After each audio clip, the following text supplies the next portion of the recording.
took over, and I thought Hammond did a good job. Really leaned into the character. Only way I wouldn't get elected if you find me in bed with dead girl or a live boy. I've never heard that line, but that's pretty damn amazing. Go ahead. No, you go ahead. Is our audio back in? Not yet. Say Bensy said that this is the well. Now it is. Yes. Now I see sound. Now I see it. Okay. Now I see. Can you really see the sound? I see the word. You know sound. what? Shout out to Ben. He Ben in engineering has been. I can still see he's remotely connected to our vMix screen here, and he's been hard at work getting that figured out. So thank you, Ben, and Tyler. And that's what we intend to do. Morning juice on a Wednesday. Bob, how are you this morning? I'm doing great. Matt Damon doing even better, turning 55 today. James Francis Ryan of Iowa. Yes, sir. I paid in Iowa. That's correct. What is this about? Your brothers were killed in combat. Which ones? All of them. You came all the way out here to tell me that? You're going home. Our orders are to bring you back. But your party's over here. Sir, I can't leave until at least reinforcements. You got 3 minutes to gather your gear. Sir, what about them? I mean, there's barely hardly enough of us. 2 of our guys already died trying to find you, all right? It doesn't make any sense, sir. Why? Why me? Why do I deserve to go? Why not any of these guys? They all fought just as hard as me. Is that what they're supposed to tell your mother? When they send her another folded American flag? Tell her that when you found me, I was here, and I was with the only brothers that I have left. And there's no way I was going to desert them. I think she'll understand that. There's no way I'm leaving this bitch. And then he says, sorry, guys, I had to go see about a girl. I don't think he did that. That was a different. That was after the fight. Yeah. Sorry. That's a kid. After the fight, he became a math professor. That's what it was. It's not your fault. But that's a great line by him. It was really good. Well done on that, Bodie. That's probably some of the apex Matt Damon that I would have picked out of there. And didn't that come out that came out after he was a star? Yeah, that was 98. Yeah, that was after Good Will Hunting. After Good Will Hunting, this was already in the can, as far as this is a kind of a. Well, he wasn't the star of the movie. The movie's, right, no. Tom Hanks. I was saying, though, but you would think that usually after a role like Good Will Hunting, you don't see a very secondary role. If you look at that cast, though, that cast is loaded, star-studded. Yeah, with guys who are either on their way up or hadn't really been discovered yet. Really big time guys. Speaking of big time guys, Nick Cannon turning 45 today. The Miz of wrestling fame, also a Cleveland, Ohio native, turning 45, and Bruno Mars. He'd dive on that grenade for you, turning 40. Oh, yes, I said it. I said it 'cause I can. Today I don't feel like doing anything. I just wanna lay in my bed. So, what a great line in the chat. These are the best Shedeur Sanders impersonations I've ever seen. Good, yeah. When is Bruno Mars? When was his last stuff he released, Bodie? I mean, I feel like he's kind of in your wheelhouse. Didn't he have a Lady Gaga song, and just in the last couple years that went very big? Okay. I don't necessarily listen to a ton of Bruno Mars. I just dance to it, but I feel like he's got some good. If I hear it come across, I'm like, this is some bangers. Pretty good. But some bangers on there. Maybe it wasn't. What was this? What was that APT apartment song or whatever? You guys know what I'm talking about? My daughter sings that. I got to be honest. I don't mind some Bruno Mars. It's probably the worst song I've ever heard in my life. Oh, way to hold back. Yeah, just with all due respect. Okay, so it was him, not Lady Gaga. It was him and Rose, who I don't know who she is. 11 months ago, that was put up on YouTube at least. 2 billion views, so it's done pretty well. So you're in the minority. I am, yeah, and I have no problem admitting that. If somebody else out there likes that song, good for them. God love you, man. Go for it. But that song is terrible anytime I've ever heard it. Again, with all due respect. With all due respect. Some passings today with all due respect. Oh, man. Him and his brother Herbie did a great job on the Declaration of Independence. The first governor of Massachusetts passing away on this date, 1793, John Hancock. Did you get the Herbie reference in there? I did. Herbie Hancock rocket. I know Herbie. I know more about Herbie Hancock than I knew about John Hancock. Yeah. Herbie had a great video on MTV. Okay, that was so fantastic. you're not really getting the reference then. Yeah, I knew Herbie. Yeah, John Hancock is the I understand that. Yeah. The reference, though, comes out of Tommy Boy. Yeah, I remember Tommy Boy. Yeah, when he's after he writes in the answer at the end of it. Yeah, the Not in the end, it's the very beginning. No, but the end of the test, right? Yes. Isn't the last part of the test? I meant the end of the test. So he was the signer of the Declaration of Right. Independence, and He said Herbie. Yeah. looks at it and shakes his head, and then writes Herbie in there. Whitey Ford, the 16-year Yankee Hall of Famer, passing away on this date, 2020. We don't have any Whiteys anymore, do we? No, unfortunately. We can't call people Whitey. I think you probably could. A nickname though doesn't I had really. a buddy of mine we called Whitey in high school.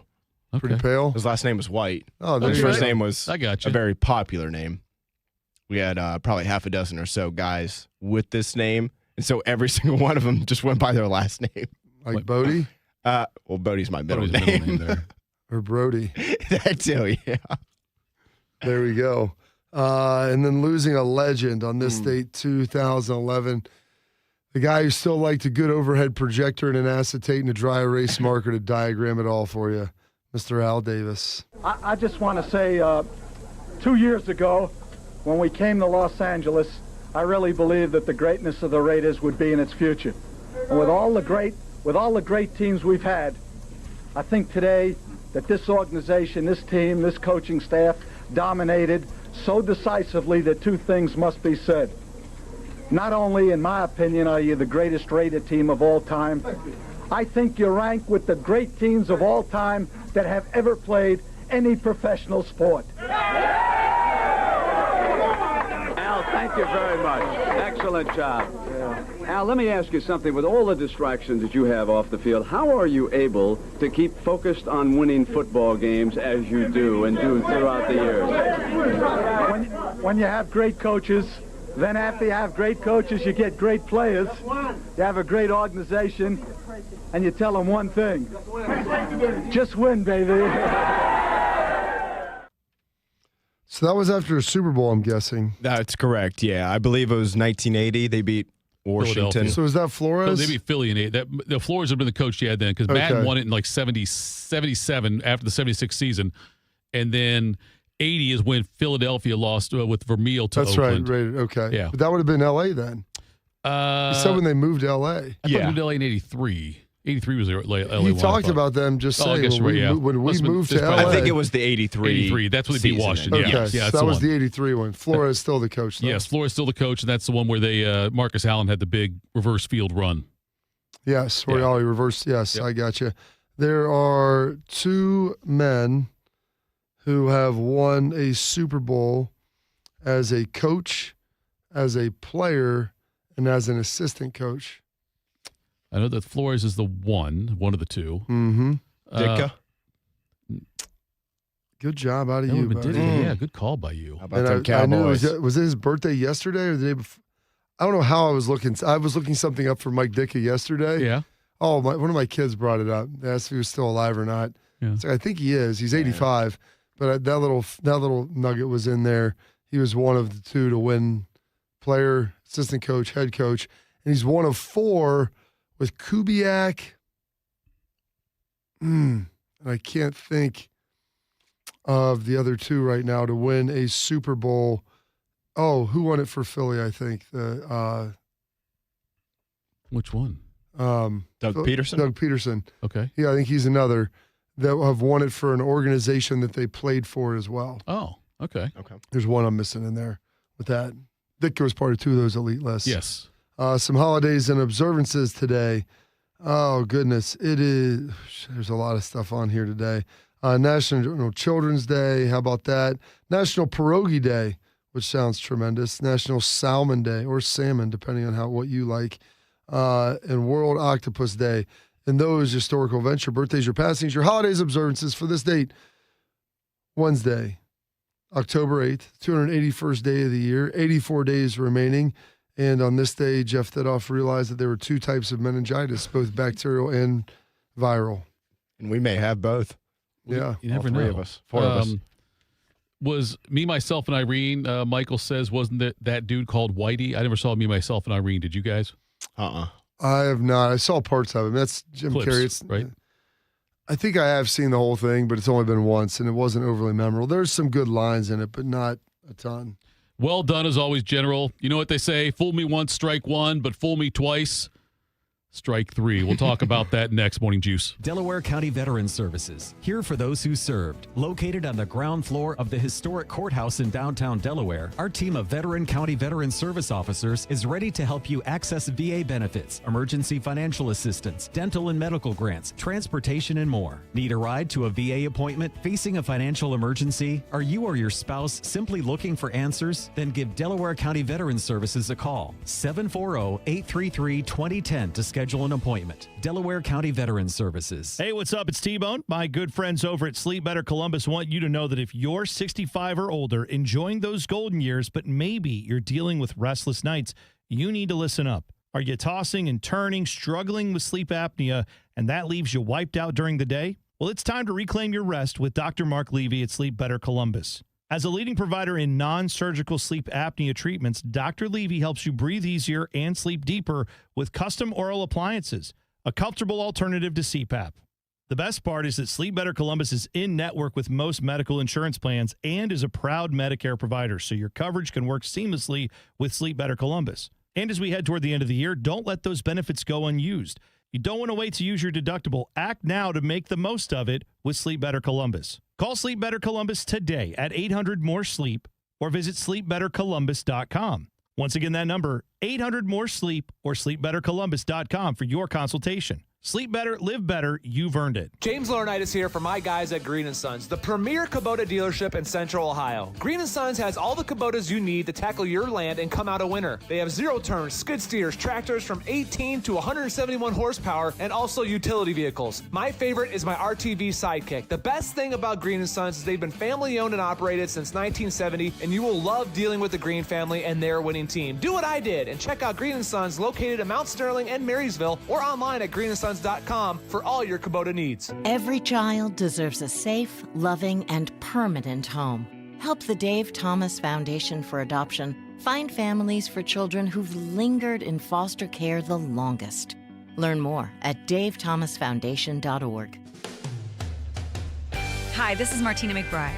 With online news, social media, and texting available 24/7, the world seems to be spinning faster and faster every day. And it can be overwhelming. Sometimes we just need to unplug and take a break from our electronic devices. It can help reduce stress and allow us to reflect on the things that are really important in our lives. This message brought to you courtesy of the United States Air Force. Since 2003, Wounded Warrior Project has helped post 9/11 veterans adjust back to civilian life. Through specialized programs, they begin healing their bodies and minds while regaining a sense of camaraderie. Learn more at woundedwarriorproject.org/possible. One man is a national champion, NFL veteran, and local business leader. The other man is Tito. This is Morning Juice. Sponsored by Riverside Bank of Dublin. Here's Bobby and Tito. The good news is, Bob, although it was not a record-setting length for today in history, it did go long enough we don't spend much time talking about this next thing because it really does. The LeBron thing yesterday. That was awesome. No, wait. That was so tremendous. Like, if there was any bigger way for him to solidify himself as the GOAT, the ungoat, that was it. He's the GOAT of all time. That's just. Here's some of the stupid stuff that happened, by the way. That, first of all, you would think that LeBron, either he would be smart enough or somebody close to him would be smart enough to say, hey, LeBron, maybe not. So for those who missed it. This is something I would see like Carmelo Anthony doing. Yeah. Not somebody that wants to say they're compared to Kobe and Jordan. Jason Tatum would have never done that, Bob. He wouldn't. He'd need a ride because he can't drive. I don't think. Wow. But LeBron. How about Eddie House? Eddie House, hey, NBA champ. Two-time NBA champ, I think. I think it was on that Miami team that beat Dallas in 06. LeBron teases out, this is going to be the decision of all decisions. And then it's about a deal with Hennessy. Now, a little hip and Hennessy in that glass. Let me tell you what really and truly bothers me about it, Bob. Is that you've been always a little bit more of a Cavassier guy? Yeah, Cavassier. That sounds sexy. Bob, the fact that when he tweeted out about the announcement, there was a spike in Lakers season ticket sales. Yeah. And especially for the last game of the season. Listen. Because everyone thought the announcement was going to be, the decision was going to be, this is my last season. And so to those fans, like, doesn't LeBron have, like, any shame? Pride? No. He should have shame, though, shouldn't he? No. He needs to do that walk of atonement with the shame bell. He's got enough money.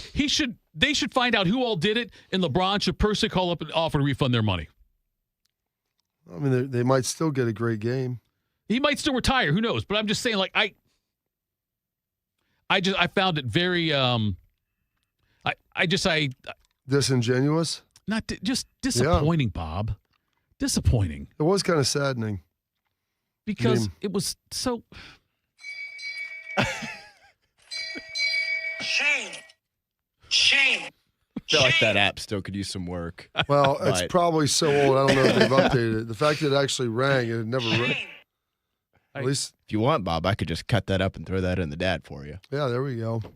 Write that on my list. Little shame bell. You would think that's what LeBron needs, is a good shame bell. After the first thing he did with the decision, you would think he'd be smart. Say, you know what? That might have been a misstep. Maybe I should stay away from decisions. You want to lean into that and make sure that you hype everybody up on the way there and then decide to talk about an endorsement. You know what? The honor's in the dollar. Whether you got a wicked jump shot or you're slinging crack rock. Biggie Smalls, R.I.P. But and LeBron James. Today history? No. Today, not yet. Is it possible, Bob, that this was bad for Hennessy?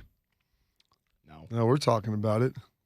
We're talking about it, but are you saying it's bad to be associated with LeBron James? Bad to be associated with LeBron James doing this. Not in general. Look, if LeBron goes out and does like a Be Like Mike commercial wearing his tennis shoes and drinking Hennessy after the game, that's fine. Sometimes I dream that he is me. And by the way, you could have rhymed Hennessy in there too. Sometimes I dream that he is me, although I'm different. I drink Hennessy. That kind of thing. You could have done it. Like yes. Mike. Not at I all could like drink Mike. like Yes. Mike. Yes. So anyway, I'm just saying in the context of it, is it possible that this was bad for Hennessy? Possibly. Just because I wouldn't be associated with LeBron doing other things, sure. Not LeBron doing this.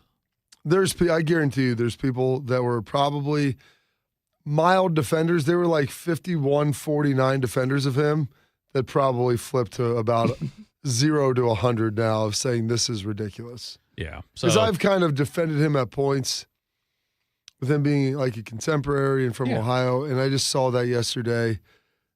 And I literally just shook my head and just kept moving on with my life. And I'm like, this is now indefensible. We're doing like a parody on a bad decision you made to help sell product. Yes. This Or a is good decision. This is like an SNL thing. Like, I felt like I was watching SNL. You know, if they would have had Keenan Reynolds sitting there talking about the decision, you know, staring at what's his name, Scarlett Johansson's husband on Weekend Update. Oh, yeah. Something. Colin Jost. Yeah, coming in there like, oh, LeBron's got a big decision for us. And honestly, I'll be disappointed if they don't do something on that this week. This would be the equivalent. I can't say it. Now, you know what? I'm going to catch myself before I say it. Good job, Tito. As long as the mics are off in the break. We got a lot to talk about, by the way, in Quick Hitters. We'll do that next. Morning Juice. When it comes to a gun suicide attempt, all it takes is a moment. Heather and I had an argument just like any other couple. I was lost. I had snapped. I had a gun, and I was going to take my own life. Heather helped me realize that there was still a life to live for the better of myself, my family. My weapon is now safely put away. A moment of crisis can happen to anyone. Store your guns, locked, unloaded, and away from ammo. Hear more safe stories at endfamilyfire.org. Brought to you by Brady and the Ad Council. When it comes to prostate cancer, go to pcf.org for the help you need to navigate this disease and make the right decisions for yourself. Go to pcf.org today. Lexi spent more than 6 years in foster care. Before I was adopted, I felt alone. With help from the Dave Thomas Foundation for Adoption, Lexi now has a forever family and the foundation for a bright future. Adoption changed me for the better. I feel like I can be whoever I want to be. You can help find permanent homes for children still lingering in foster care. Learn more at davethomasfoundation.org. My son Ian was diagnosed with a brain tumor at the age of 16 months. The outlook was pretty rough. I mean, it was, we had no hope until St. Jude rescued us. I mean, they saved him. To this date, we are 12 years into this journey, and from day one, we've never once seen a bill. It gave us the peace of mind to know that we're there with our son, and we're gonna beat cancer together. Now, he is doing really, really well. He's alive because of what St. Jude has done. He's here because of the doctors who came before, their blood, their sweat, their tears, the knowledge accumulated and shared, with everyone else around the world. This is how we get rid of this, how we help kids beat cancer all over. It's the future. Together, we will make cures possible for every child everywhere. Learn more at stjude.org. Respiratory syncytial virus, or RSV, is a common seasonal virus, but it can have major implications on a patient's heart health. Most RSV cases involve mild cold-like symptoms, but up to 160,000 adults are hospitalized each year for more serious cases. And RSV can escalate chronic health issues. If you're over the age of 60, talk to your doctor to find out if the new RSV vaccine is right for you. And learn more at heart.org/RSV. Day one, the hardest day, the day you hear, "This is a type of blood cancer." At the Leukemia and Lymphoma Society, we are here to help you move past day one. To learn more and get help on any day, visit LLS.org or call 1-800-955-4572. Bobby played for the Dallas Cowboys. Tito wears assless chaps. I'm dead sexy. You're locked into Morning Juice. All right, Morning Juice, we're back. I mean, yeah. One last wrap up on that LeBron thing. Sure. Like it was.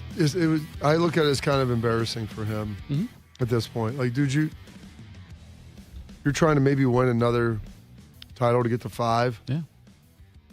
And this is like what we're doing. Not that it's full like Pete Rose. I'm sorry I bet on baseball, but dude, you're monetizing something that was a terrible decision for you, and in doing so, kind of duping people out of them thinking that you're making an actual big decision. Yeah. Yeah, I feel like if he released it in the same manner as the second decision, then I think it may have without been like funny. a tease ahead of time, Yes. might have landed the plane a little bit better on I that. think 100%, because then I think it's self-deprecating, so people laugh at it like, oh, look at LeBron's second decision. Yeah. I drank some Hennessy after that, too, up in Cleveland. Yeah, right. They went out and poured some on the jersey and let that sucker on That's what I'm fire. saying. It just wasn't a good landing. They had a chance for it to be good, but the way that it was teased, I think, your point, Bodie, it just fell flat. But how can that happen, though, Bob, when you've got... Don't ever underestimate people's inability to read a room, all right? Oh, I hear that all the time from my wife. I can't read a room, apparently. Heck, I might be in LeBron land Sure, on that this one. is a good idea? Oh, people will love it. Really? And by the way, maybe LeBron pitched this himself, and they're like, yeah, instead of someone saying, hold on, let's just take We needed one person in the room Let's to just say, take time out. I need one Jerry Maguire moment. Like, say, don't be an idiot. Yeah, right. Change my life. Change my life. Oh, Bodie, let's hit some quick hitters. Morning Juice presents Quick Hitters. Sponsored by Dr. Mark Levy. If you're snoring and not sleeping, call Dr. Mark Levy today at 1-800-MORE-SLEEP. Bodie Wells, it's a beefy quick hitters. Happy Wednesday, fellas. We'll start here with the NFL. A massive, maybe the biggest of all time, trade went down in the NFL on Tuesday. It involved both of our teams here in Ohio, as the Cleveland Browns sent quarterback Joe Flacco to the Cincinnati Bengals in exchange for a 5th-round pick. Cleveland also sent a 6th-rounder down I-71 along with Flacco. The Bengals offense, as we know, they have struggled mightily this season. Even the first 2 weeks with Burrow, they weren't playing super well. They've definitely struggled since he went out of the lineup in that Week 2 game against Jacksonville with the turf toe injury. Backup quarterback Jake Browning, he has thrown 8 interceptions in 3+ games since he replaced Burrow. Rookie numbers. In a statement released by the team yesterday, head coach Zach Taylor said Joe is an experienced quarterback with a history of winning. He's a leader with a skill set that'll fit our personnel well. He's a gifted passer with a strong arm, and we are excited to have him on our team. Bobby, can Flacco steady the ship for a sinking Bengals offense? Can Joe Flacco block for himself? Wow.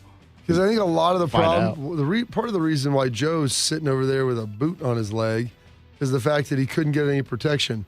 Joe Flacco, at 40 years old, is not exactly fleet of foot. No one's confusing him with Icarus out there, okay? And so this is the guy that you're bringing in, who, believe me, is the best available to come in there and to be able to do something with this. But it's not solving the root of the problem. The fact that they can't block. So you have a guy who now is less mobile, maybe a better quarterback and more accurate, but also 40. I don't know if Joe Flacco makes it through the season down there. He might have made it through the game on Sunday.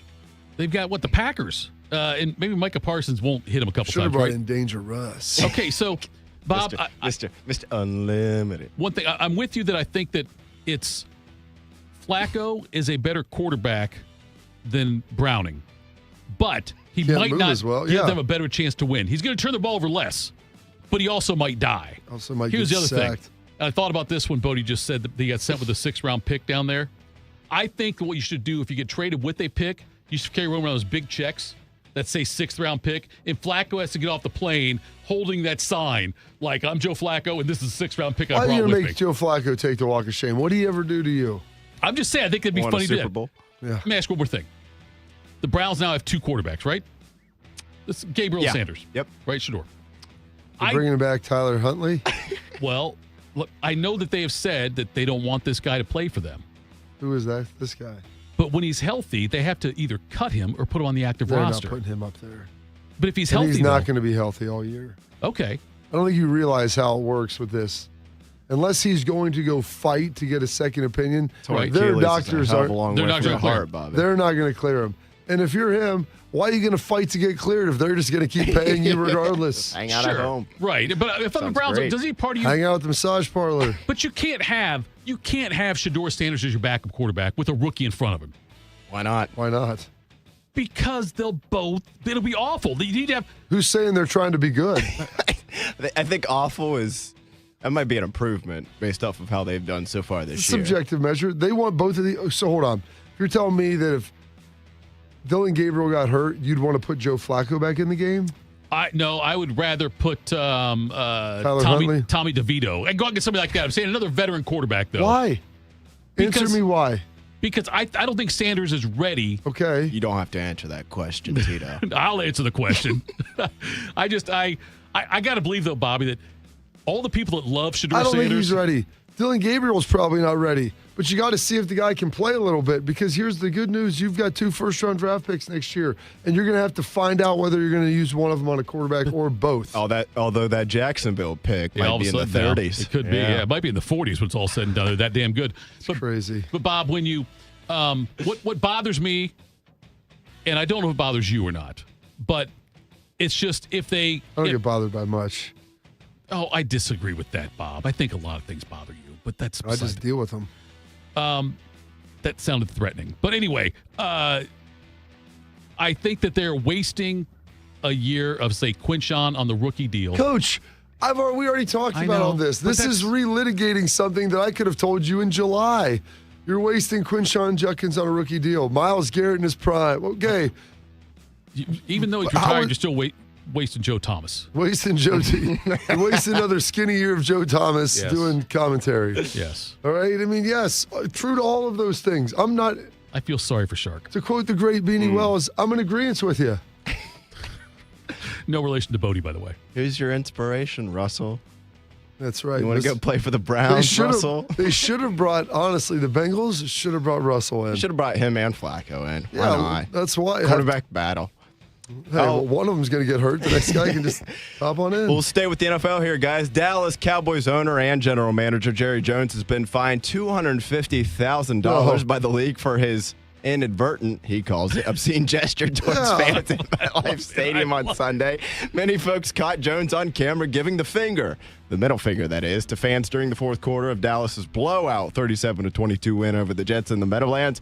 Jerry told 105.3. I love that this isn't a win, too. Like, usually that's in a loss. Well, listen, Jerry told 105.3 The Fan in Dallas on Tuesday. That was unfortunate. That was kind of an exchange with our fans out in front of us. There was a swarm of Cowboys fans out front. This is a little Trump here. Not Jets fans, Cowboys fans. There was Cowboys fans everywhere. The entire stadium was brimming with enthusiasm of the Cowboys, and certainly late in the game, I just put up the wrong show on the hand. That was inadvertently done. I'm not kidding.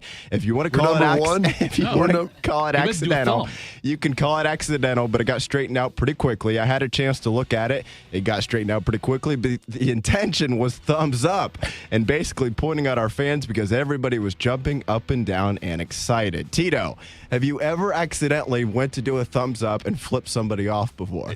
I think that happened a few times, yes. Usually after drinking. Did you ever think you were going to give someone a thumb and actually gave them the middle finger? Don't listen, Bob. Listen, didn't David Tepper get fined about the same for dumping the drink on the fan? Yes. Wasn't he like... That was amazing. Hey. So, owner's gone wild, dude. The fact that he uses that, I meant to do a thumb, I gave the finger instead. That's I meant so to give you the incredible. thumb and I gave you the middle. Speaking of Marv Albert, but it's what a bad excuse. It's the worst ever. It's the worst ever. I mean, Jerry, you losing control of your faculties? Like, right. He may be senile, Bob. Did you see the Michael Parsons trade 6 weeks ago? Listen, no one's saying we can't use those 2 picks this year to get better. He did have a bit of a quote after the game, of course, when he does his, media press conference like every owner and general manager does after every win or loss. On Sunday, James Houston, I think, had another sack, and he's been getting pressure on the quarterback, and he hasn't played a ton, but every time he gets in there, he seems to be able to get after the quarterback a bit, and they asked him in the postgame, like, Jerry, why ain't he playing more? He's like, he's got to get better against the run. He's like, we used to have another player here that could get after the quarterback, but wasn't as good against the run. It's like, yeah, that boy, Jerry. Just keep digging that hole deeper. Hey, listen, he's feeling good, man. Getting back on some winning ways. Defense finally played Philadelphia lost this weekend. They're getting back in the loss column in the division. You go. The greatest line spoken on TV after middle finger was in that Monday night game. Did you ever see that, Bob, that clip? Monday night, early days, and it's a dog of a game. And this is back. They didn't have like a big delay and things like that. And the Monday night cameras hone in on a guy sitting in a seat. And he sees the camera, looks at it for a second, and then gives the middle finger. And Don Meredith says, they're saying, we're number one in America, folks. Yeah, that's what it was. We're number one. Guys, speaking of Browns quarterbacks, could a former Cleveland Browns quarterback win the MVP this season? Right now on FanDuel, Josh Allen, he's the odds-on favorite to take home this year's award at plus 135. Behind him, it's Patrick Mahomes at plus 470. 2 guys the Browns passed on, right? I think they could have had both of them. Probably, yeah. They definitely could have taken Allen because they took Baker that year. Didn't they take I'm guessing when Mahomes went 10th overall, they probably had a top 10 pick that year if I had to take a shot in the dark. Yeah. But that might have been Myles Garrett's year, so I would say that one worked out pretty well. Coming in at third, though, right now in the MVP odds is Bucs quarterback Baker Mayfield. He's at plus 950. He's been a huge key in Tampa Bay's 4-1 start this season. He's thrown for just shy of 1,300 yards, 10 touchdowns to just 1 interception. On top of that, according to CBS Sports, the Buccaneers are the first team in NFL history to win 4 of their first 5 games on a game-winning score in the final minute of regulation. And, of course, the quarterback, in any instance there, plays a big part of that, so Baker's done a pretty good job there in Tampa Bay. Bobby, I'm no betting man myself, but plus 950 odds for a pretty strong Tampa Bay team seems pretty good for Baker right now. Considering he's got, we'll get Mike Evans back, Godwin's playing now, and Emeka has just been on fire. That connection. Yes. Bob, if you had 3rd and 10 season on the line, Montana and Rice or Mayfield and Igbuka? Or as Gronk count him, Bigaboo. Bigaboo. Yeah, Bigaboo, right. The Bigaboo. A boogeyman, the Bigaboo. They've been really good, man. Yeah. Mech's been really good. And Baker, he's one of the guys, as you've seen this, we've seen it now, maybe Sam Darnold falls in that category. And there's a handful of guys who maybe don't succeed at their first stop. Their team ditches them being drafted because, you know what, they move on too quickly and they put too much on them.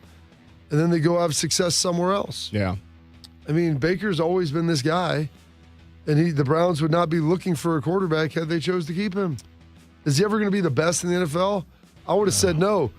But now I'll say maybe. Odds right now, I'll say maybe. The fact, I mean, you can win a Super Bowl if you're playing at that level. Yes. He's not going to throw 10 touchdowns and 1 pick for every 5 games, probably. That's probably not completely sustainable. Don't challenge him with a good time. Yeah, but it's like this guy, and I don't know. Do you ever feel like, though, he needed to get out of Cleveland? It was and probably I'm not best saying for that both as like of a them. Browns franchise thing. Yeah. I just think, like, in terms of things have turned sour there. Yes. They went through a few coaches, obviously. Todd Bowles, he deserves a ton of credit. That guy Todd Bowles is amazing. is a really good coach. But Tito, Baker, MVP. Yeah, and this is what's funny about this, that the Browns did take Myles Garrett the year Mahomes was out. That's fine. The pick A lot of people passed on Mahomes. The pick right before Mahomes, the Bengals took John Ross. And not John Ross Ewing, but no one will get that reference. He was the fastest man at the combine. He was a fast man. But when the Josh Allen draft, the Browns had 2 picks before Josh Allen got picked. Yeah, Baker and Denzel Ward. Denzel Ward. Those are both been really good picks for him. I know. It was just, think about State of Ohio could have had, instead of having Flacco You know and what's Browning. amazing? Well, they could have turned Josh Allen into, I don't know, pick your quarterback over David the last Carr. handful of years that they destroyed. Deshaun Watson. Yeah, they could have that too. I think there's a lot more that came into play than what anything with Deshaun. But yeah, it's just Baker has been very.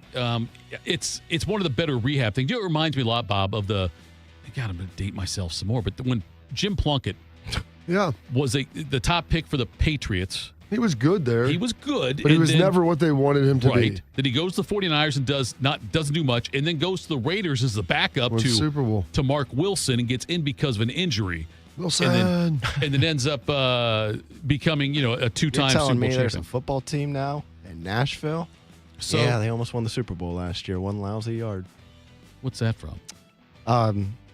Castaway. Castaway, when he gets back. Yeah. Oh, okay. I got it. Because they live, him and his wife, live in or Memphis. ex-wife, lived in Tennessee. They live He's in like, Memphis. FedEx is in Memphis, yeah. So, yeah. Spoiler and alert. he comes back and he's like, so let me get this straight. You're telling me there's a football team now in Tennessee and they're called the Titans? She's like, yeah, they used to be the Houston Oilers. They almost won the Super Bowl, came up 1 lousy yard. Okay. When they lost to the Rams that year. He ends up on an island. Yeah. And a plane crash. Was it just him in the plane? No, there was a a few pilot, people, a couple but other people. Okay, he's the only only survivor, though. Yeah. And then gets on there, and he befriends a volleyball. That's correct. No, the yeah. volleyball befriends him. I'm sorry, volleyball befriends him. How long was he on the island? Was it like 5 or 6 years? Yeah, it was a handful of years. Because when he lands there, there's a time passing in the movie where it's like he lands. There's some like early stuff, right? And then you get like a black screen, and it's like X amount of years Comes later. back and he's and he's wilderness man. Yes. Out there hunting fish with spears. I know how it Sweet ends. He beard. survives, so I mean, super lean. I mean, Gil- Thitoff, it'd be a great. You want to really get rid of that sleep apnea? You go sleep on a rock and eat just the only thing you can eat is the fish you can catch. And I don't eat It's fish. amazing what it'll. Well, you will then. I don't think I will. I think I just die. I don't think I eat fish. The best, he gets back and they're having this big celebration. They have like sushi out for him. Is that what it is? That and he sounds looks right, at yeah. it and just shakes his I head. can't eat that. I mean, and then he's sleeping in his bed, gets out of it, and just sleeps on the floor. Oh, jeez. Sounds depressing. Flipping the light on and off like. Think about that. I mean, back-to-back years, Tom Hanks went and fought in the Second World War and then came Crashed back, on an plane island. crashed, and landed on an island for a handful of years. That's What a lucky life. You know what I mean? Yeah, that's hell there. What was I going to tease her? Oh, I know what it was now. LeBron's decision LeBron James was They should have had that kid in there with him. I wonder what he's up to nowadays. He's probably, Oh, but he's like, gosh, he's probably in his 17, late, yeah. 18. You guys are killing my Sorry, clever Tito. tease. I'll shut my mic off That's right okay. now. LeBron's decision, no one can hear us anyways. LeBron's decision was bad, but a different decision may have been worse. We'll talk about that next. Morning Juice. Bobby Carpenter here with the Riverside Bank of Dublin Sports Money Report. The thing I like about sports is that it prepares you for life, especially team sports. Surrounding yourself with the right people, letting them do their job makes you better. Riverside Bank doesn't have a ton of people, but their people have a ton of experience and know how to get the job done. They're all about quality over quantity. Here's Chuck Moore, CEO, and Travis Sanders, president of Riverside Bank of Dublin, on how they win with people. A team's success can be directly tied to the quality of its players, coaches, and leadership. In sports and in business, talent alone doesn't win. It's why we focus on building strong relationships with our clients and why we strive to always offer the best advice, the best products, and the best customer service for our clients. Thanks, Travis. We want them to focus on their business and their people and let us handle their banking needs.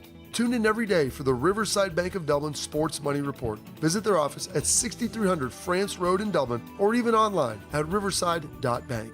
Member FDIC, Equal Housing Lender. Football season's heating up, and so are the deals at Germain Toyota. Right now, drive home a rugged 2025 Toyota Tacoma with 2.99% APR for up to 48 months, or go big with the all-new 2026 Toyota Tundra, also 2.99 APR for up to 72 months. Built tough, built smart, built for whatever your game day brings. Find your next Toyota at Germain Toyota at the corner of I-70 and Bryce Road, or start your next adventure online at germaintoyota.net. Germain Toyota of Columbus. See dealer for details. More and more these days, people who are in pain are trying to take control of their health. They want to look beyond the traditional medicine of going to just a normal doctor. Hey, it's Bobby Carpenter. People just like you and me are finding lasting relief without steroids, medication, surgery, right here in Columbus, Ohio at QC Kinetics. You'll be treated by the highly regarded orthopedic surgeon, Dr. Ray Tesner, founder of Grant Sports Medicine. Here's how it works. Your blood contains many tiny but mighty healing tools. At QC Kinetics, Dr. Tesner and his team will get to the root of where your pain stems from, right down to the cells that are involved. By putting these natural elements to work, your body, it can revitalize your joints, literally using your own body's biologics to heal you. It's a simple injection, not a hospital stay, no drugs, it's fast, all natural, and there's no downtime. So if it's knees, backs, hips, whatever it may be, give QC Kinetics a call for your free consultation. 380-208-4544, 380-208-4544, qckinetics.com/Columbus. Diane from Michigan, a disabled senior citizen trying to get by. Henry from Florida, a veteran fighting to make ends meet. Elena from Arizona, a mother struggling to feed her daughter. Hi, I'm Connie Britton, and I support Feeding America because they help provide over 6 billion meals to people in need each year, like Diane, Henry, and Elena. Learn more at feedingamerica.org. Feeding America, 200 food banks strong. Proud to be your go-to sports addiction. WBNS, WBNS FM, HD3 Columbus. The Fan 3, Ohio's sports destination. One man is a national champion, NFL veteran, and local business leader. The other man is Tito. This is Morning Juice. Sponsored by Riverside Bank of Dublin. Here's Bobby and Tito. By the way, not that this segment's not going to be great, because most segments we do are decent. Making the segments great again. But yes, MSGA. But tomorrow at this time, we'll have Albert Breer on. Lots to talk about in the NFL. Bob, Your Highness tomorrow? With TBD on that, I haven't checked to see if he's still back from Toledo, if he's on the private jet, if he's been incarcerated. We have no idea. He throws a hell of a party from what I hear. He'll be fire up one of his YouTube videos and play in prison. Imagine that in prison. Good. Okay, Bob. LeBron doesn't learn from his mistakes. I don't think the NCAA does either.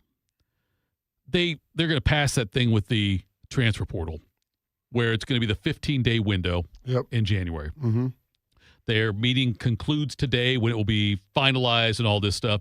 It will start. The transfer portal will start January 2nd, will close January 16th, and includes all undergraduates and grad transfers. Before that, grad transfers could enter the portal outside the designated windows. Now, grad transfers cannot. They can't do that anymore.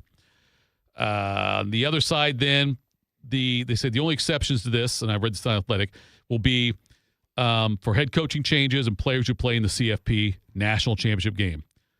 Players on team who change head coaches get a 15-day window to enter, beginning 5 days after the new coach is hired or announced. Yeah. Good news for James Franklin. He's not going to have to worry about that. No. It used to be 30 days. Now it's going to be down to 15 days. I like it. Tighten that it thing up. right there. Right. Yeah. And then those teams that play in the national championship game get a 5-day window, which begins the day after the game.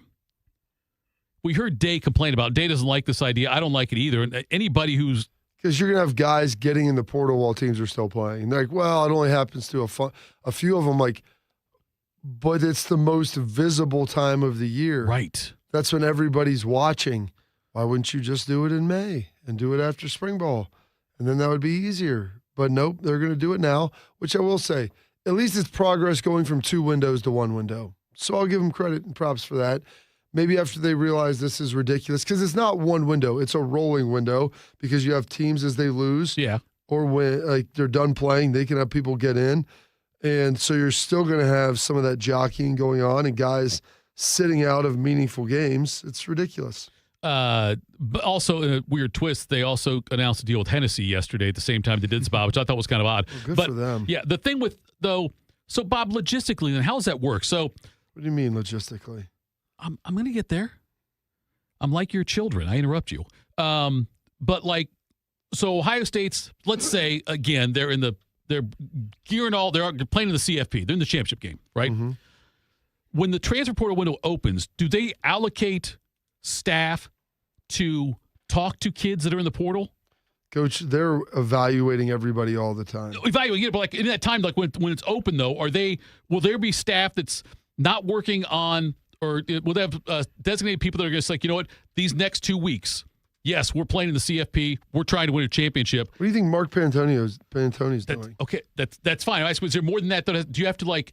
Because they have staff that'll be working on this. That will just be doing that. And then you'll probably have to have some of your position coaches that'll have to also do it. That's real. That they'll have to do that. They have to recruit during some of that. Now, most of the guys are signed now in that early signing period. But yeah, that's all real.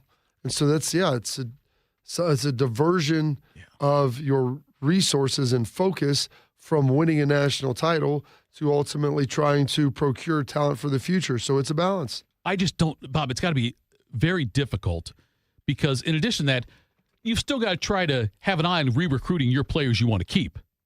You've got to have all of that together. Good Lord. Who do you want to keep? Who's looking? Who do you think could be potentially leaving? And that's why you have a lot of those hard conversations probably, I'm guessing, immediately after the season. You start talking about that and you have an idea of what it's looking like. Who's going to leave? Who's going to the draft? Who wants to go play somewhere else? What guys cost, what they're looking to get. I mean, all of those different things. Can you make this make sense? From the NCAA side of view, like a point of view, can you explain to me how it makes sense to do it now, do it that time, and not after? Make it open for everybody after the CF. After I don't think there is. championship. I don't think there is a way to make it make sense. Like, some people like it because, like, well, that allows it to get cleaned up right after the year. You know, and their argument is guys get spring ball together so you can build teams through the winter and things like that. And I'm like, yeah, that is true, and that's part of it. That's why they need to continue to adjust the calendar to make sure that they can give guys time in the summer together, and they'll probably start scaling back spring ball, I'm guessing, at some point. Give guys some summertime like OTAs like they've done here in the past and expand that, and then that might be a better situation. Ryan Day spoke yesterday, and here's what he had to say about ignoring the noise. You know, when we say ignore the noise, you've heard that before. Usually they're talking about adversity. I'm using it right now with our guys because all of a sudden, you know, everyone thinks, you know, you're the number one team in the country and you've done all these things. We haven't done anything yet. We haven't accomplished a thing. And so the only thing that's going to matter is who gets better week in and week out.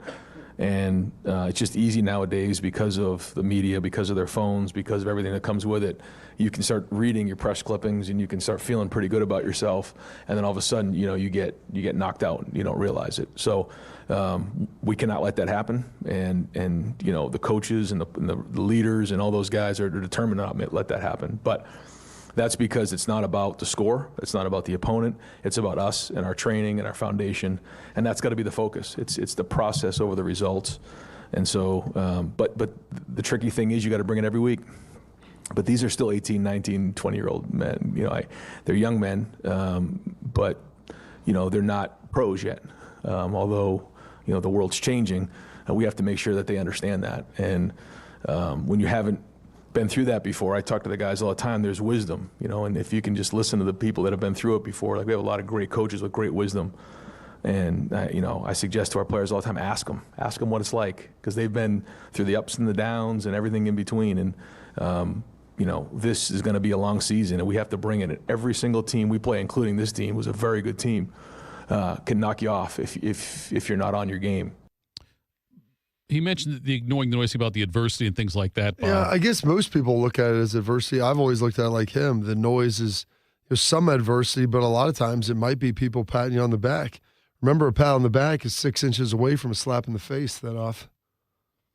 I'm trying to do the math on that. I think you're probably about right. It might even be shorter. You have a real robust face, so yours might be like 5.5. That felt personal. Bob, when you were playing, ignoring the noise, ignoring the outside noise, I got to believe it was, look, I don't know what it was like for you back then, how difficult it was for you compared to now with the social media thing and everyone's, walking around with a computer, a laptop in their hands with everything they can do. And I know when you first started playing, it wasn't quite as prevalent, but there was no social media. It was more news. For you, like it would be newspaper, radio, TV, and things like that. Yeah, traditional media. Right. Was that a challenge for you at all? Not really. It was always stay focused on things. So I don't think it was really like crazy challenge. There wasn't as you could get away from the distractions easier. Now, granted, like you would put on, Sports Center put on this, and people would be like telling you how great you are on there. Maybe they're telling you how bad you are. Either way. Publicity is like poison. It only kills you if you swallow it. So, but it wasn't omnipresent. Like these kids now use all these social media mediums to communicate. So they're on there. Like you could just turn off ESPN or whatever sports news you're watching, or turn off like the talk radio or whatever it is, or not read the paper. Like those are choices you can make. It's not like you had to do it. But now this is the manner in which younger people communicate. So it's just more omnipresent in their life. Did you either make, after a great game, great play in college, bad game, bad play in college, did you ever have a situation where you're reading something? Yeah, my professor brought in, after we played Michigan State, the thing of the Dispatch had a big cover of it on me and brought it in and handed it to me after class. Are you serious? Yeah. And how'd you respond? I said, thank you. I appreciate it. And I walked out the door. We talked a little bit about this. He's like, "Hey, I've got this for you." I said, "Okay." Okay. And I don't know what else I was supposed to do. He was a really good professor. It's my management operations professor. I think 6:30 is the call number on it. And really good. And he's like, "Yeah, it's one of the best games I've ever seen, whatever." Okay. And talked and said, "Oh, thank you. I really appreciate that." And we talked a little bit. And I was active and engaged in his class. I had talked to him multiple times before that. And it's like, "Hey, I just didn't know if you got the paper, if you had seen this, or if you wanted it." And really appreciate it. I think Courtney, my girlfriend at the time, now wife, I think she actually took it and ended up putting that in a scrapbook that she put together for my senior year. Oh, that's cool. Yeah, I think that's where she got it. We didn't buy the paper. No college kids buying the newspaper. Well, yeah. So, but it reminds me though of Bobby when you see Clubber Lang on the screen disrespecting Rocky, and Paulie says, "Turn that garbage off," and Paulie says, "No, listen to him. Listen to everything he's saying. Don't turn it off. Yeah. Listen to the bad stuff." And so I wondered if players sometimes, if that's how.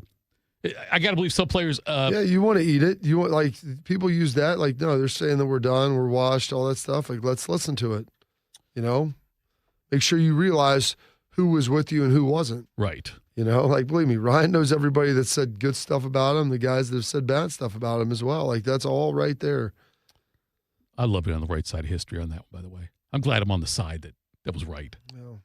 I'm sure Ryan appreciates I probably me too. had to convince you to get there. No, Bob. I was out there driving the train. Don't try that.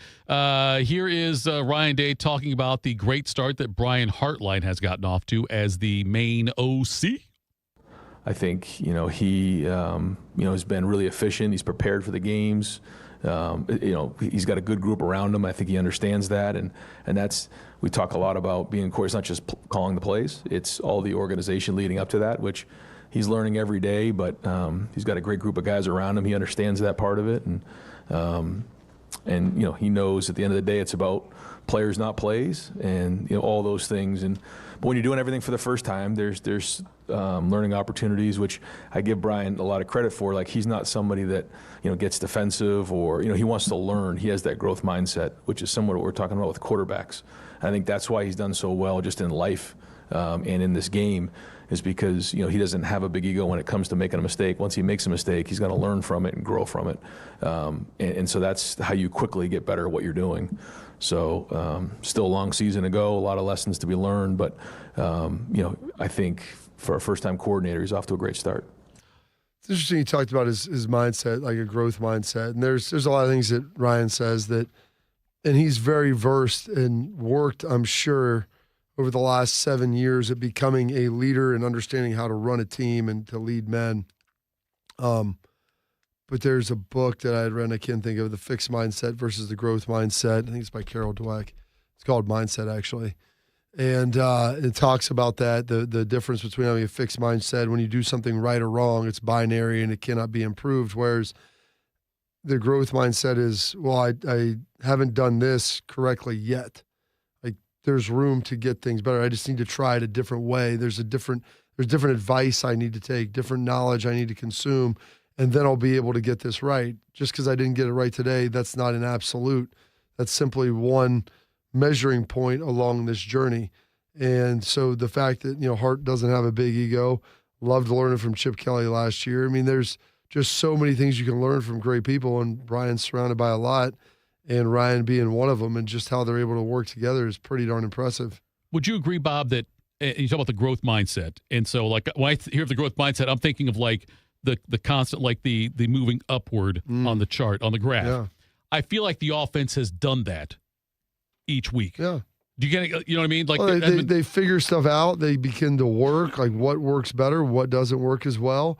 What do we need to improve on? And they, like, even in wins, that's what Ryan was talking about, because you have to be critical yourself even in the wins.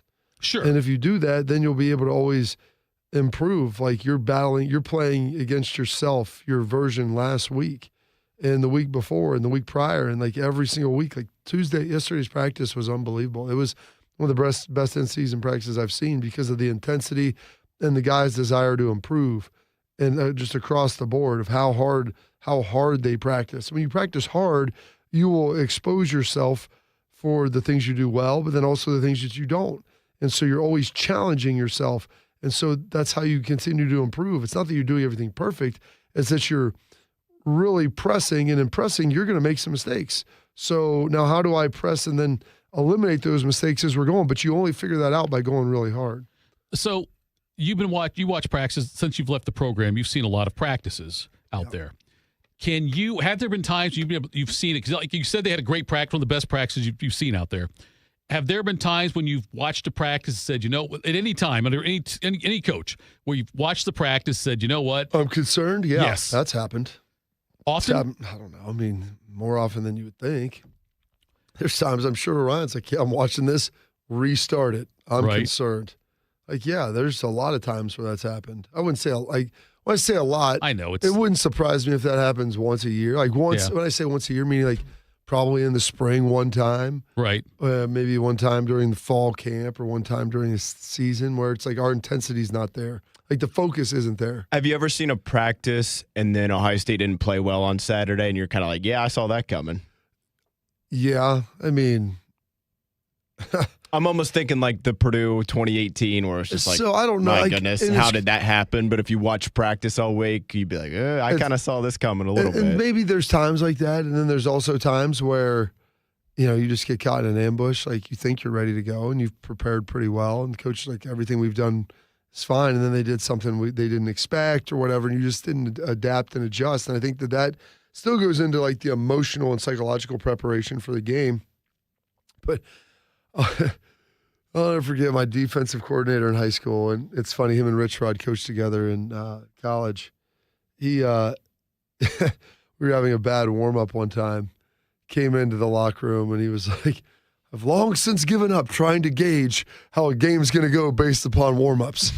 But frankly, I'm concerned. After warm-ups. Yeah, because it's the same thing. Like, we're playing a lot of grab ass. We're real loose out here, guys. We're real loose. And I understand we don't think this team's all that good, but I've watched them beat, some good teams. And so that's the thing. Like, you can always see that focus. And there's times where things go really well. I will say this, the 2016 team that lost to Clemson 31-0 in that Fiesta Bowl. See, it's tough being a Buckeye fan, I know. God, yeah. like I was that was the year that they had guys. They realized that there was a rule where you could have guys practice. I think Nick Saban originally found it, and then Urban's like, we need to get guys to practice. And I'm like, I have a job, so I'm not just going to kids. But I was like, I'll practice during bowl practice if you need me to. And I can give you so many days. I'm like, I'm old. I think I was probably, 33, 34, 35 at the time. Old. And old relative to 20-year-olds. So, like, Isaiah's over here complaining about playing pickup basketball at 27. Try putting a helmet and shoulder pads on and running around with 20-year-old dudes trying to. I felt pretty good about myself because I was able to guard Curtis Samuel pretty well. I'm like, this guy's still really fast. So I'm like, if I can still run with him, maybe I can still play. Outside of the fact that I ate about 2,000 milligrams of ibuprofen before the third practice and thinking, well, this probably isn't sustainable for a whole year. Just take a shot, Bob. I'll have a kidney fall out of my back.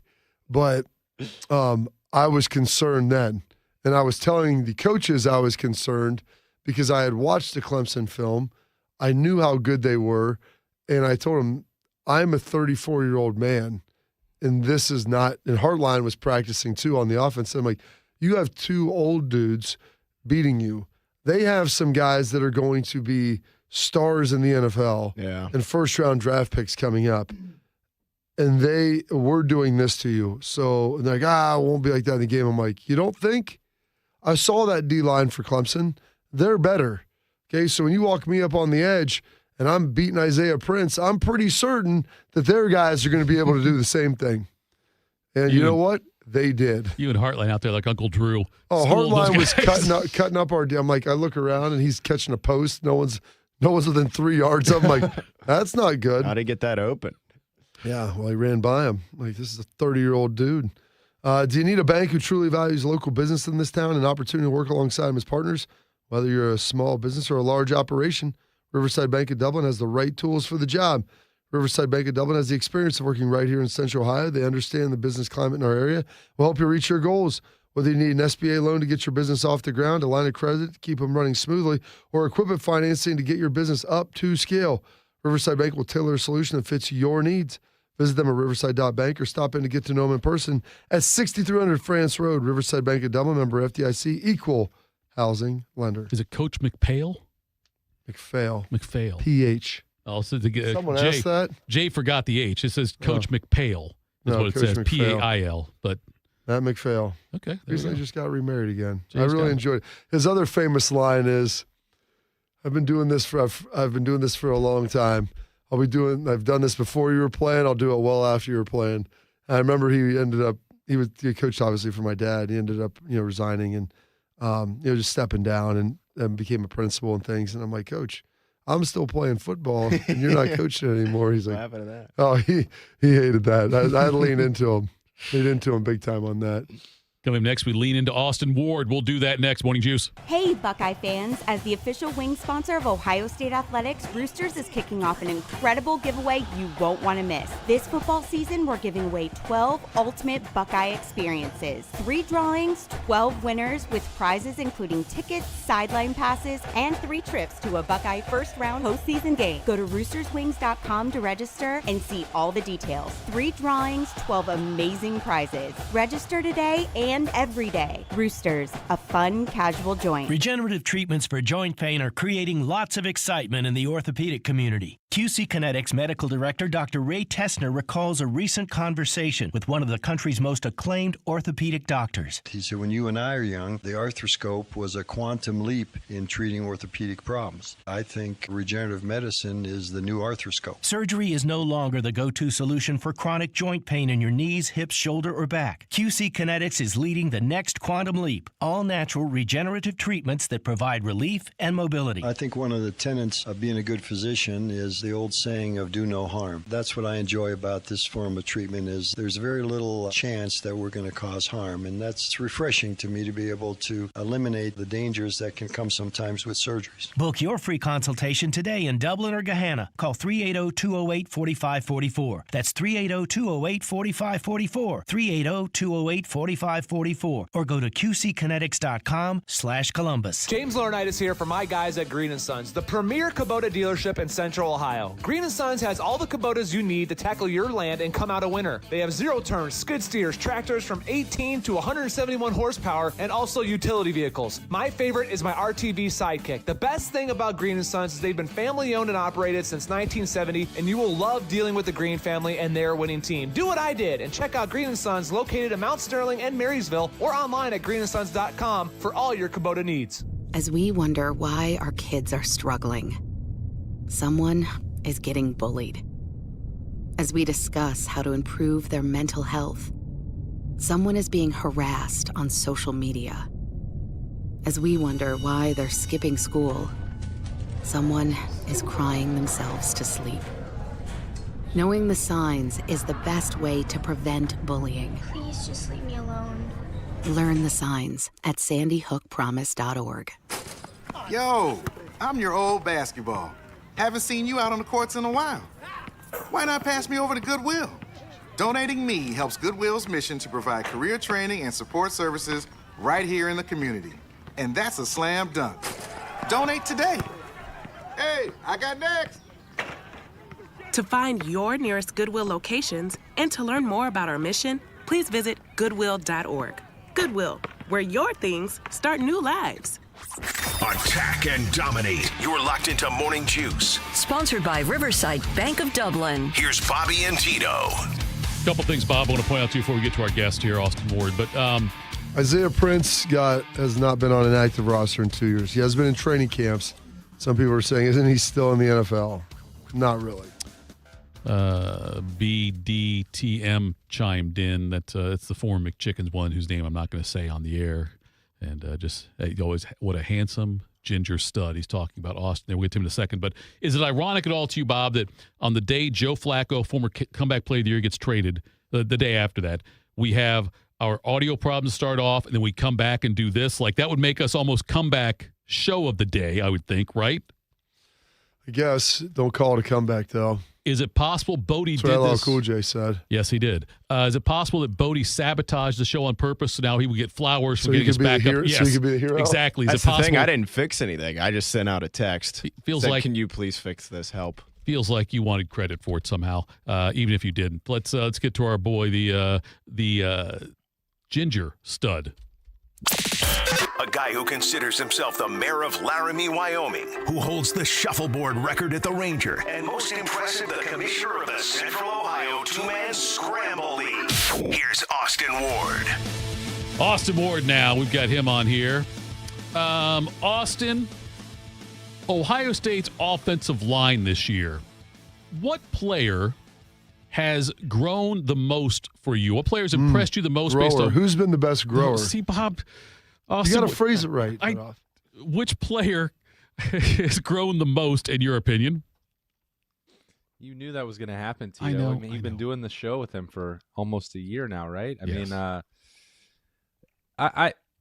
I'm not sure that we still talk enough about how remarkable it is that Austin Seerveld has become one of the best left tackles in the country. Like, almost nothing is by accident, but like completely unexpectedly, and not the intention of anyone. Even we're 2 months out from the first week of training camp being complete, and it was like he was still at right tackle, and we were talking about Ethan Onyanwa at left tackle, and Philip Daniels trying to work into the mix as a swing guy, and then they had the first scrimmage, and it was like, no, Austin Seerveld is going to be working exclusively at left tackle now. And Ryan Day said, I had these conversations with Mickey Marotti about if he fits all the physical profiles and attributes to be a left tackle.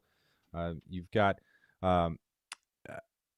Tyler Bowen working through to find the best combination of five, and like, nope, the best combination, all of them include Austin Seerveld at left tackle. And the accidental part, as Bob remembers really well, was the start of training camp in 2024, where Ohio State, because of the illness that was ripping through the offensive line, was just trying to get through practice, and like, Austin, can you play left tackle today? And he said, sure.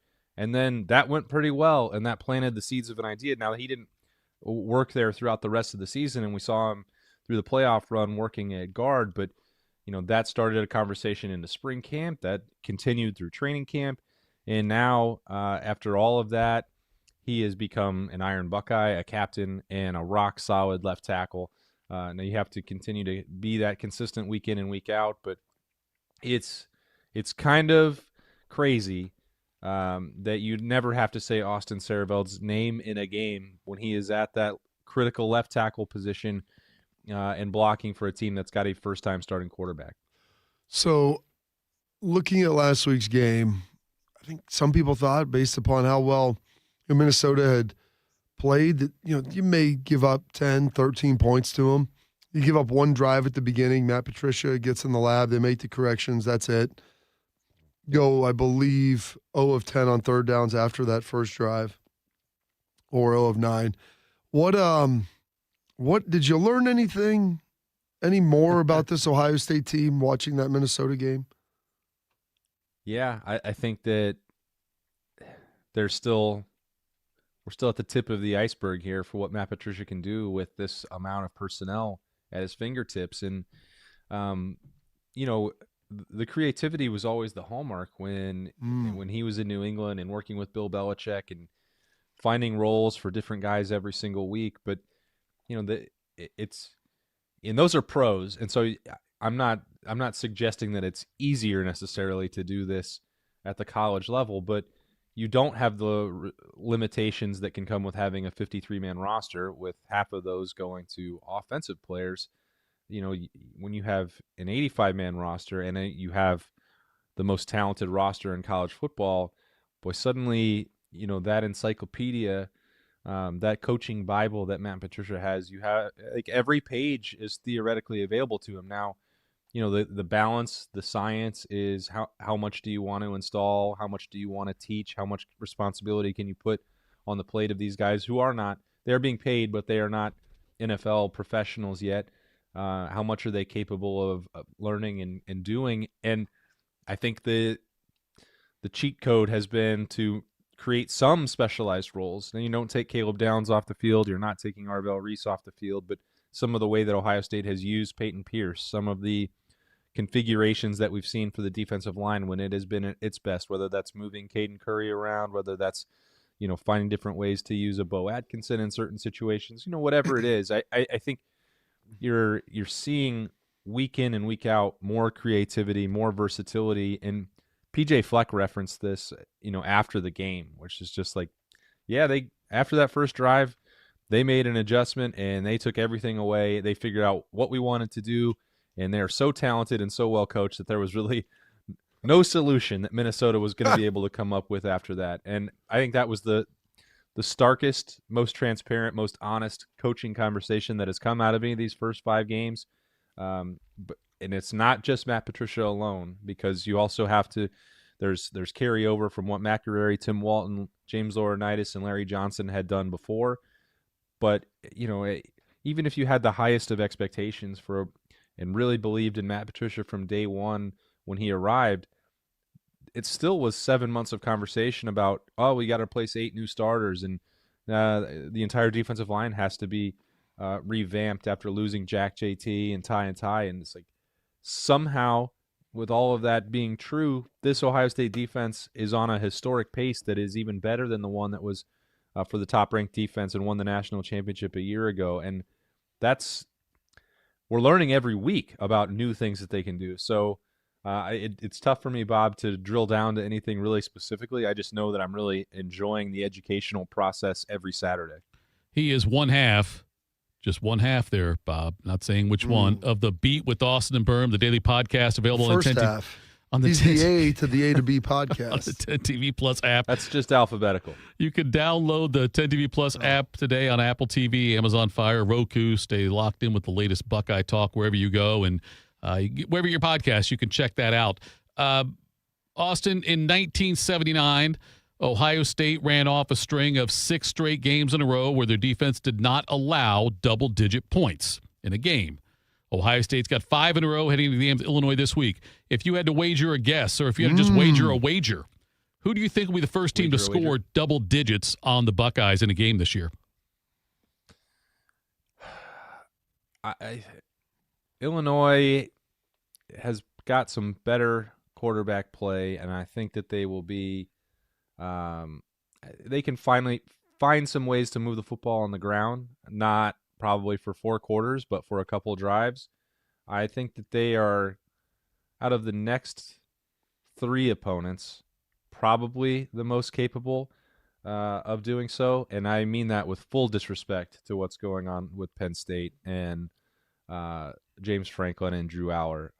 I think Illinois, I wouldn't bet on it. It's become incredibly difficult to take the over on an Ohio State team total of 9.5, which is a wild scenario to be in after 5 games. But you've given them 25 points in over a month's worth of action. I have mentioned this matchup going back to the summer. I think Illinois is a really good team.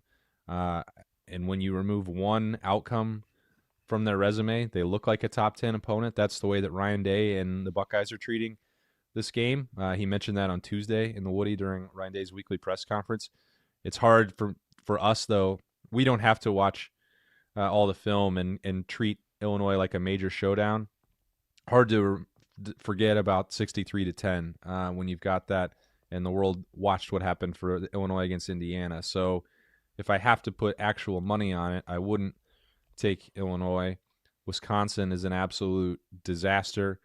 I think Ryan Day is going to go Super Saiyan mode to send a message to Penn State when we come back after that. And then you look at UCLA and Purdue and Rutgers. Like, hey, you saw a UCLA team put up 50 on the best defensive coordinator in America. Most expensive defensive coordinator in America. I think there might be a difference. Whenever I'm paying for something, I usually expect it to be great. At least when I put it on the nightstand. I think that James Franklin certainly expected that as well. I'm not sure he's getting his money's worth, although at some point maybe James Franklin will look in the mirror and take some ownership about what's happened at Penn State, but that's none of my business. I think there's a real chance that you're looking at no one in the regular season being capable of getting to double digits against Ohio State, Tito. Wow. Austin Ward said it here first. Morning juice. My goodness, that's a good point, Austin. I appreciate it. Is there anything, like, I know Altmaier's a pretty good quarterback. Yeah. Got a couple of good running backs. Receivers are pretty good. Like, they tried to give the game away to USC, but they still were able to ultimately win. Is there anything that concerns you about maybe what they can do, like, defensively against Ohio State? There was before the Indiana game. Now they've dealt with some injuries, and I don't know if they're going to get closer to full strength in the Illinois secondary this week. They sure need to, because they're playing Julian Sand, Jeremiah Smith, Carnell Tate, Max Clare, Brandon Ennis, et cetera, et cetera. That's not a great situation to be in. They were, as I said, I really respect Brett Bielema. I know he became a punchline at some point, particularly when he was at Arkansas. I think it's when he did that shirtless beer chugging. This maybe when. Yeah, but that actually, I appreciate that even more. Became endearing. I would love to. I want to go out with Brett Bielema sometime and I think that'd be a fascinating story. Like, what does this guy do? What's it take to satiate Brett Bielema? I mean, we can hear the stories about meeting his wife in Vegas too. Like, I think he's one of the most entertaining characters in the Big Ten and college football in general. And he's also a very good coach, which is why he's been able to win at the level he has at multiple stops. I don't think he understood maybe the situation at Arkansas, but that's also not my business. But they were, the game against Duke was like, that was when I was really ramping up some of my conversation about Illinois not being taken seriously enough as a college football playoff contender. I think in the Woody, they always knew that. That was always one of the games that you circle. Just the venue itself and going to Champaign, weird stuff tends to happen there, whether that's weather, whether that's, wonky games, whether that's physicality, whatever. I mean, you have to be on alert for that. And I think Ohio State always was. And then they were forcing these turnovers left and right against Duke. And so that has to have your attention. If that defense is going to be, that stingy, they're going to play that aggressively. They're not going to back down. They're going to be comfortable playing an NFL style, Ohio State style, limited possession game. And I think that is, whether they're fully healthy or not, that's still where you're going to have to look. Is this a game where Ryan Day feels like it is better to push the tempo and play more possessions, or is he going to be comfortable going on the road and playing a knockdown, drag-out fight, hand-to-hand combat with Illinois, which he probably is comfortable with that, but that also at times can shrink your margin for error, which, again, if you're only going to give up 5 points a game, you're going to be pretty comfortable in those scenarios. But I think that's it. I haven't seen any of the availability report updates yet from Brett Bielema in Illinois, but it's going to be about their defensive health and their personnel, because if they are limited in the back end, that's a major problem. Before we get you out of here, you mentioned some of the weirdness that can happen to Illinois. It's been over 8 years since Ohio State's been to the Champaign Room. Yep. Ryan Day has never been there. Very few people on the staff have been there. You can talk. I want you to ask who's available tonight, coaches. Is either Laurinaitis or Hartline available? We've been getting surprised with a coach to be determined on Wednesday nights, but Ryan Day will be available. So, but if James is out there, I think he would be the person on the staff who can attest to the weirdness of going to Champaign. Well, both of those guys getting juiced back in. I guess they got juiced 2007. here. Yeah, in 2007. So you need to, just curious, because it's like 11 a.m. local kick. It's 60,000. It's always gray. Like when you pull up there, people always talk about the big environments, Austin. Like, oh, you're going to be overwhelmed, by Penn State or this or Oregon or whatever. Like sometimes it's the underwhelming environments. Like this feels less intense than a Tuesday practice. So like getting people up for that can be tough. And we've seen that, with some games and opponents that really lean into that, like Northwestern did a few years ago, where they turned off all the music. Northwestern didn't do any pregame on the field. Now those were desperate measures from Northwestern, but that can sometimes be what the vibe is like. Now I will say that based on hotel rates and ticket availability, which part of this is driven, a large part of it is driven by Ohio State fans being able to get over there and wanting to watch this team and take over and turn that Memorial Stadium scarlet. I think there's going to be a good atmosphere. Illinois fans have been wanting an opportunity like this. I know that everyone in Champaign is disappointed about what happened against Indiana, but I don't know that this one is going to be a typical trip to Illinois when they were really down. And listen, they had USC coming to town, Austin. You could get tickets for $25. Yeah, and I understand that part. So I'm giving full credit to the traveling contingent of Ohio State, but also, like, you have the number 1 ranked team in the country. You don't necessarily want your stadium overrun. Now, it's still going to be. But, this is a chance for Illinois to have a signature win for Brett Bielema, erase what happened against Indiana and put something impressive on their resume. And they are good enough to provide a challenge. I don't think that this should be viewed as something where Ohio State's just going to show up. And if they sleepwalk, they'll be fine and they'll emerge on the other side. This is one, I think, and also, Bob, I think it's why everyone heard how intense Ryan Day was in the postgame on Saturday night after winning by 39. I think he was getting a jump start on some of the energy to get ready for 11 a.m. Central Time the following Saturday, because he knows that this is going to be, of the things that are left on the regular season schedule, this is one of the more challenging hurdles that are out there. It's a travesty, Austin, that Sales has not gotten me a deal with Tito's Vodka yet, and LeBron now has a deal with Hennessy. If Austin Ward could have a deal with an alcohol company of some sort, what kind of beverage would it be? I think everyone who knows me knows that would be one of the finest, any of the fine local craft breweries in Columbus. I'm available for all of them. I support them with my hard-earned dollar.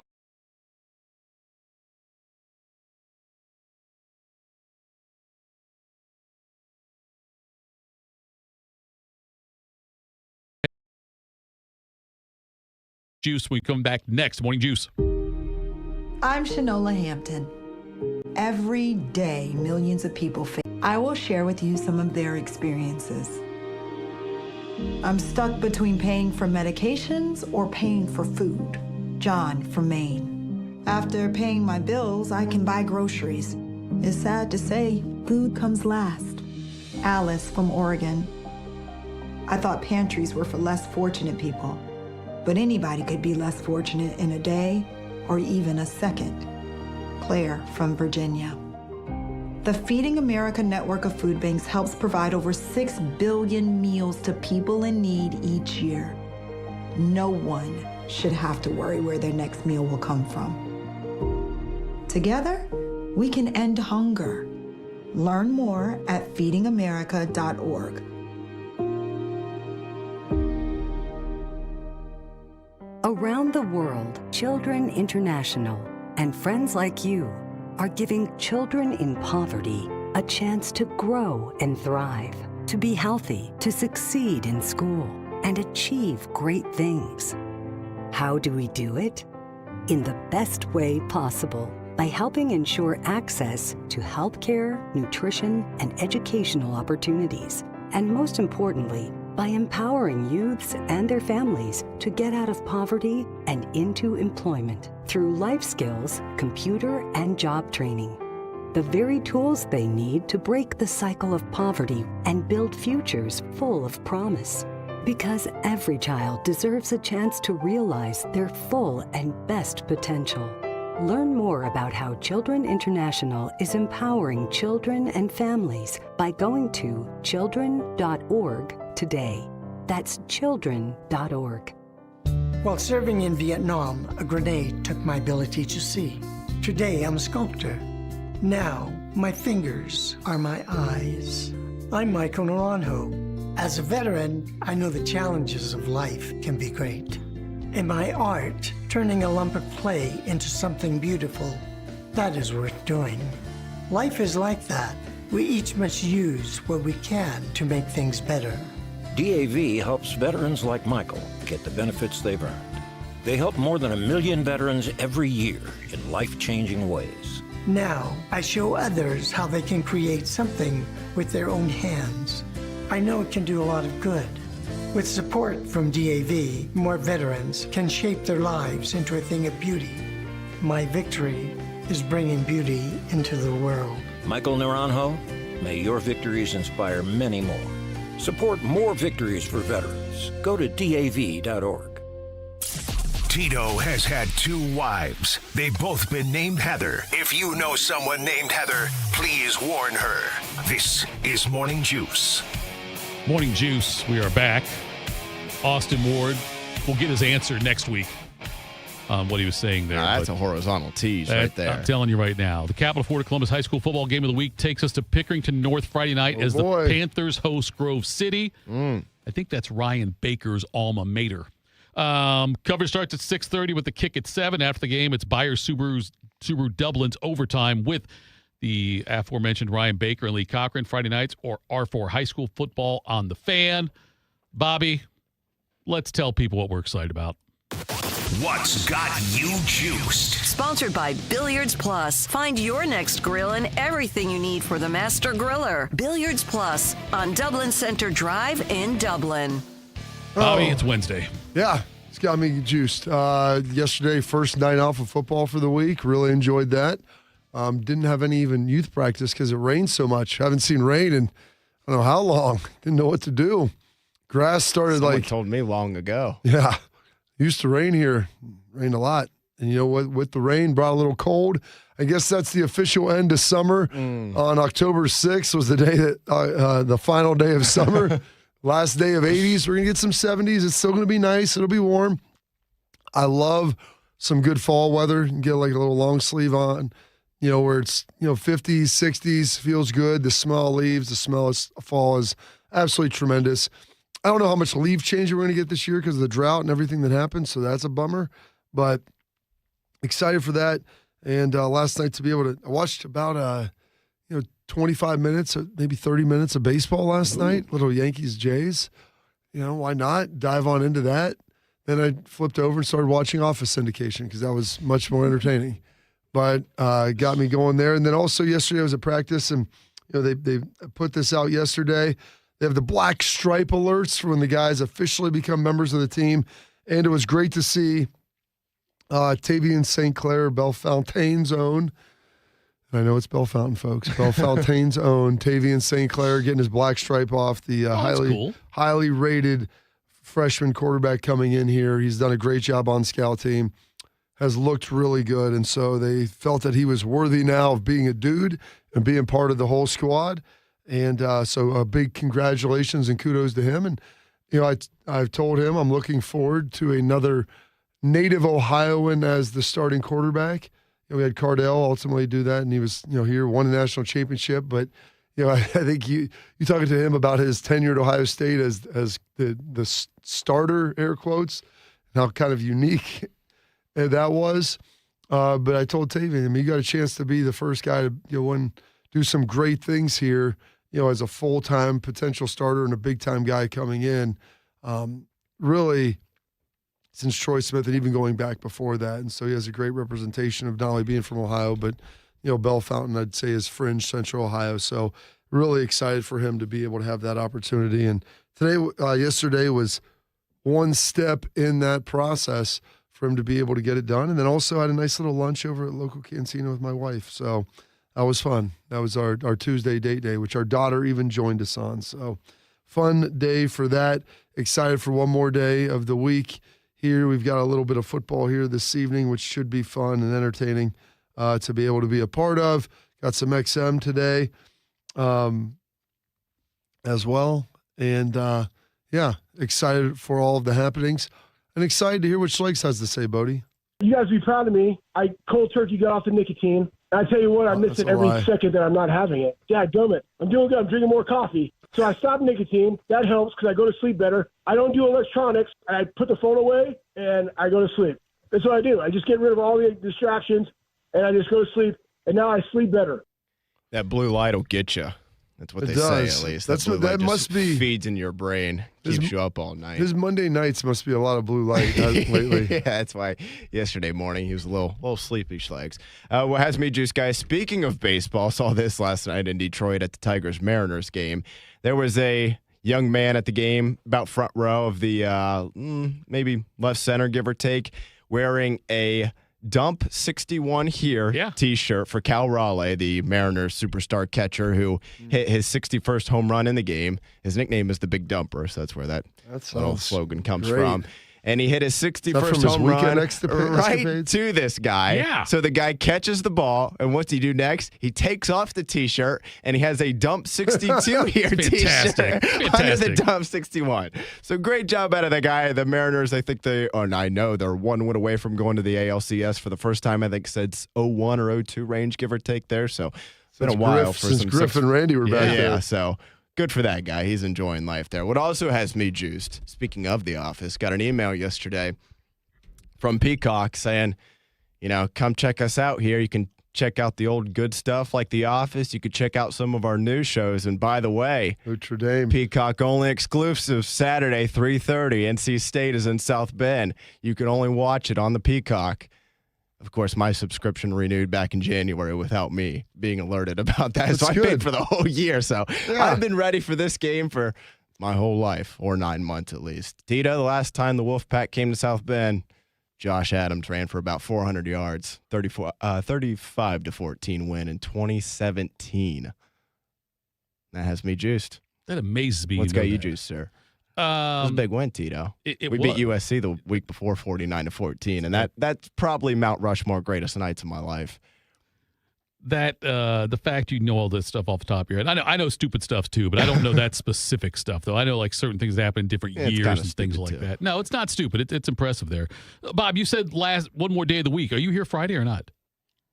One more day of the weekend. Oh, one more day of the weekend. I'm sorry. I thought you were my weekend. Your weekend. I got you. Yeah, that makes sense. And that makes sense. What's got me juiced? Look, a silly thing that gets me juiced, but like Ohio State's men's basketball times came out for some of their Big Ten games, and I am super pumped to watch this team this year. I really hope it goes well for Diebler and the boys. I hope that last year was just a imperfect storm of poor use of the transfer portal as far as constructing the roster. And I'm looking forward to this year to see if it changes and, watching this team play this year. I'm excited about that. That'll be fun to follow that. Also, we got the Jackets starting tomorrow night, Bob, against Nashville. They're on the road the first few games. I had a chance. I caught up with Portsline recently. Porty? Yep. I talked to him the other day. And, I don't know if they've announced who's going to start in net for the opener, but they've got some promise this year. I know there's a lot of people that think they're going to take a step back after last year, but I just don't see it, Bob. I think it's playoffs this year for them. I really do. I think they've got the talent. The young guys are coming up and getting better.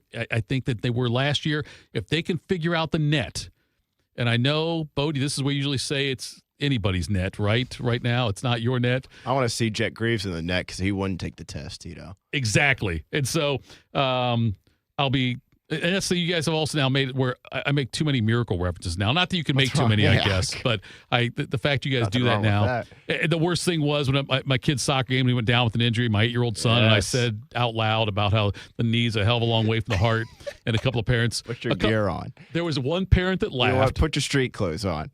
One parent laughed. Two parents did the awkward laugh, like, and another one just stared at me. So they probably didn't get it. The other people probably didn't get it. Yeah. They might not have gotten it, but hearing me say did that anybody look at you and say, "Come on, Tito, nobody's quitting here"? Yeah, no, they did. I'm just saying the fact worry that about your own kid. I'm in an 8-year-old Plenty soccer there to game. Keep you busy, and I do that. It's just that's where I get myself. First of all, as my wife will tell you, I don't have an inside voice. So whatever I say anywhere, it comes out as yelling and being loud. So I can't even mutter under my breath. I don't think. Okay, yeah. I feel like that's more of a filter, not an inside voice. But or maybe it's both. Maybe you can't filter it and you're loud when you do it. Isaiah, did I get judged there by Bodie? I feel like it. I said it was a voice thing. He said no. It's more about your personality and the fact your lack of maturity with the filter. That's what it sounded like Bodie said. I've got an announcement too. October 8th, starting tonight. I'll have to see who's playing. There will be an NFL or college football game every day until November 26th, the day before Thanksgiving. 49 consecutive days of football. You made it back to the best time of year once again. Couple of bangers. So I'm enjoyed my last night, Bodie, of having to watch. That was technically weekend's already over. Huh? Yeah, I didn't realize there was a game tonight. Today's Monday, Bob, not Sunday. Missouri State at Middle Tennessee tonight at 7:30, and Liberty at UTEP. That game is at 8 o'clock. The Missouri State-Middle Tennessee game is on ESPN2. So you can check that one out. I'm still seeing Austin's face staring at me over here. It's a little bit awkward now, but it's still right here. I know the YouTube thing's right, but on our personal screen, Austin just looks at me like... It's a bumpy situation. I think I would consider our stream genuinely like... life is like a box of chocolates. So is our stream. You just never know what you're going to get. It might crash. It might not crash. Tomorrow, the recording might stop. It may not stop. It may start. It may not start. We may be on other platforms than our usual ones. We may not. The worst part, too, if I could say that, if that makes sense, is Ben and Tyler work so hard at getting this stuff fixed, and we just I feel terrible for them. It's like whack-a-mole. Because they're in here every day trying to get this stuff figured out, and they're a couple smart, hard-working guys. And just, I don't know, VMix just looks right back at him and gives him the Jerry Jones thumbs up. So you know what VMix once said? I knew a man that once told me, when death looks at you, all you can do is look at it and smile back. I will tell you, I feel very confident that tomorrow we'll be up and running with Albert Breer on at 7:05.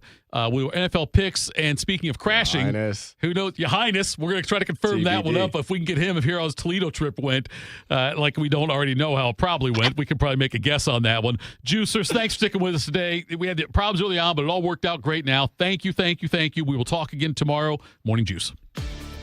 Hey, Columbus. It's Lorenzo Stiles Jr., Ohio State student athlete. It's football season, and just like on the field, success starts with the right game plan and the right team. That's why I'm proud to team up with Monogram Homes. They're the true custom home builder, bringing precision, creativity, and attention to every detail, just like we do on Saturdays. If you're ready to build, don't settle for standard. Go custom. Go Monogram. Visit monogramhomes.net to start building today. Monogram Homes, a builder you can trust. My name is DeMar Hamlin. I play for the Buffalo Bills, and I play safety. CPR saved my life. I've teamed up with the American Heart Association as a national ambassador to help create a nation of lifesavers, turning bystanders into lifesavers through CPR education and access to AEDs. Nearly 3 out of 4 cardiac arrests that don't happen in hospitals happen in homes. Join me to ensure everyone has the chance to live longer, healthier lives. Visit heart.org/nation. Wrinkles, gray hair, and hearing loss are common signs of getting older. But being short of breath, having tightness in your chest, coughing and wheezing are not.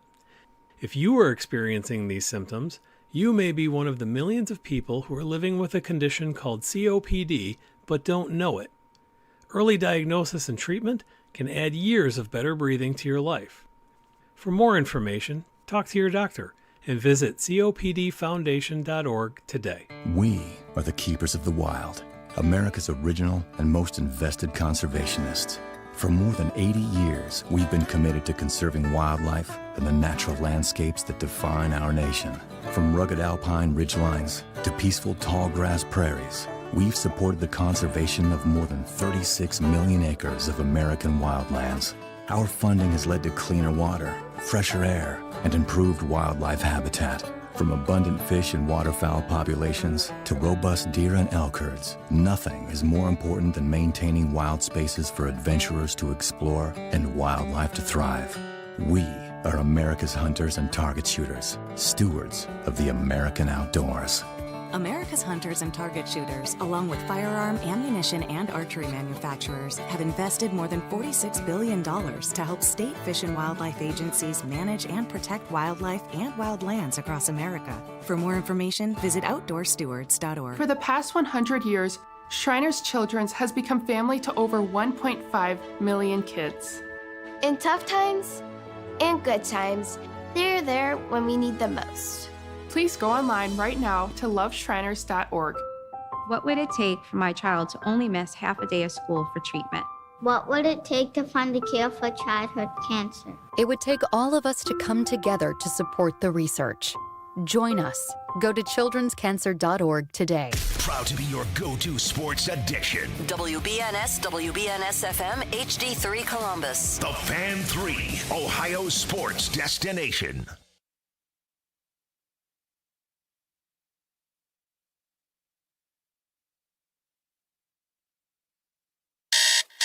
Grab your coffee and wake up with the Daily Tips, Michael Jenkins. I always stay away from the hot team in the offseason.